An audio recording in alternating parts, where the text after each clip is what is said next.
It's very easy to know why I am being prosecuted and no one else it's being charged or prosecuted. It's very easy.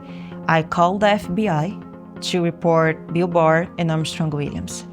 It is way more easy to defraud the immigration system and the government more than the people think. And I have proof of that because that's what Armstrong and Bill Barr does. We use the burner phone since I started to work for Armstrong. Everyone uses a burner phone to call politicians or to call whatever we need to call. For example, this one, it is for Fannie Willis. I have a burner phone that we use to call Barr. After all these people get their green cards or their visas, they never work in the company they are supposed to open and work. This company is completely fake, they don't exist. Bill Barr knows the companies that they launched for the visa was not real companies. One thing that I learned very fast and very in the beginning is like, Bill Barr is someone extremely important. And I remember the biggest conversation they had at that point, it is like, what kind of charges that we can bring against Trump? And they discussed like few charges under American law. And that's when Bill Barr, and I will never forget that, Bill Barr was like, we should bring RICO because it's a very difficult type of charge to defend.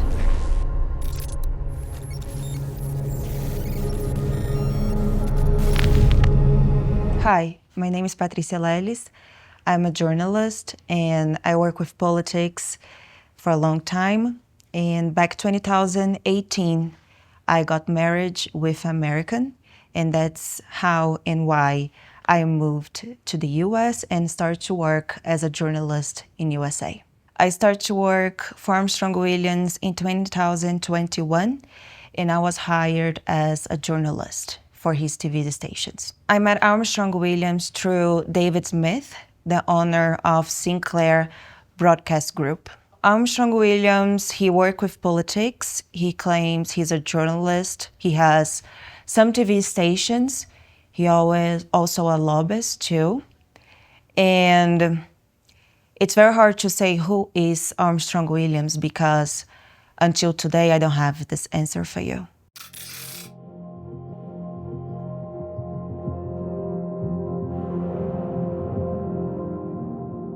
The first contact that I have with the lobbying work that Armstrong does and do at that point was through a visa lobbying that he was working for Julian's Rice parents. Their names is Peter and Vivian.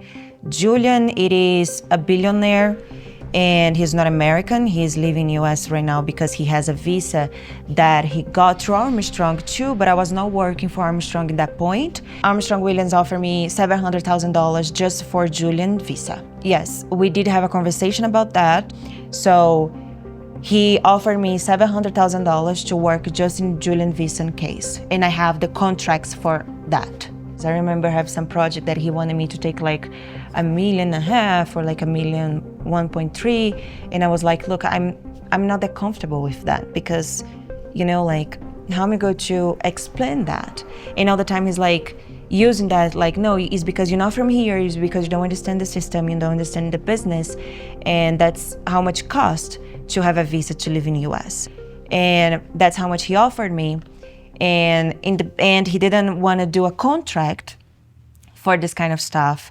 But I was like, look, I just go to start to work on this if I do have a contract. And that's when he finally, after a lot of talk, he agreed to sign the contract. All the payments was made by Julian directly in my bank account as we sign up in the contract. So my entire role was like, focus on the business plan and put everything together so Armstrong and his friends can send to the government. I met Clyde Vanell through Armstrong. He always presents himself as Armstrong lawyer. He also represents Houdstork Holdings, we call HSH, the company. And Clyde is always involved with everything. He's always like on a board with everything. I think right now Clyde got elected in New York, and everything that I did, I was under supervision of Clyde Vanell. most of the time is like he's the person who let me know what I need to do and how do I need to do, or like who I need to contact. So he's always there, he always involved with every single thing.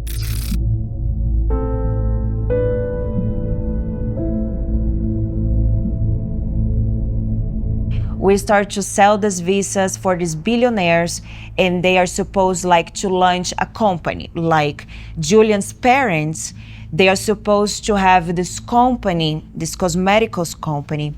And after we did all the process, after they got their visas, I discovered they do not have any plan to open and operate the company. So it's basically like they create a fake company that I helped to create with them, and they never launch this company. This company do not have one single real operation, and that's illegal. I just realized after a lot of situations that every single person who Armstrong's work with for visas, they're lying for the governments. They're selling companies like for the public, like, oh, I'm going to create this big company and we are talking about all these rich and billionaire peoples together. And when we go to see the files, after all these people get their green cards or their visas, they never work in the company they are supposed to open and work. This company is completely fake. They don't exist.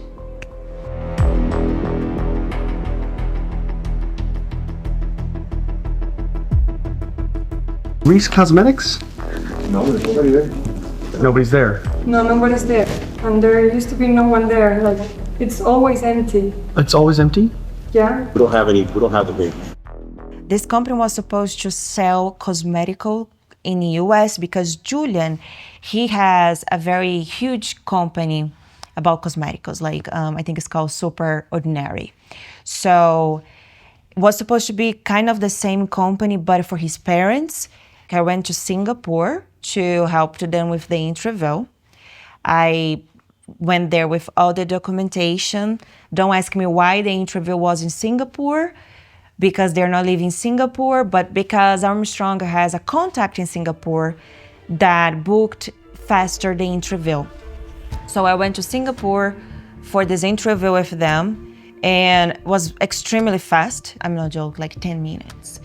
And they just like went inside of the embassy in Singapore, and when they came back, they're like, oh, we got approved. And I was like, okay, good. So Armstrong's knew, everyone was happy. Then I got back to the US. So I started to realize the visa was fraudulent when they moved to the US. That was like back in 2022, if I'm not wrong. They moved to the US, they are living US, and they are now working in the company. The company don't exist. And I was like, I don't think that's right, because we told the government this company will be real, this company will have operation. And then I realized after people got their visas, they don't open the company, they don't have employees that they're supposed to have. And that's when I started to realize every single visa that we worked on the office is probably fraudulent.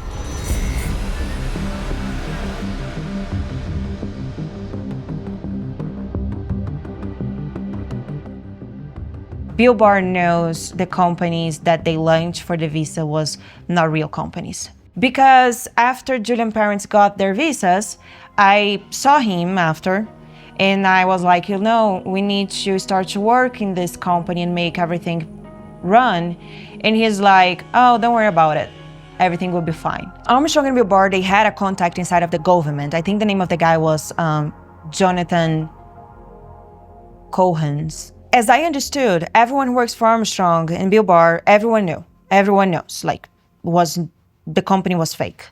But one thing they account is like after you got approved, after you got your visa, the government doesn't go and check if you are really working your company, you know, if you launch the company. They don't check. So they always account on this. It is way more easy to defraud the immigration system and the government more than the people think. And I have proof of that because that's what Armstrong and Bill Barr does.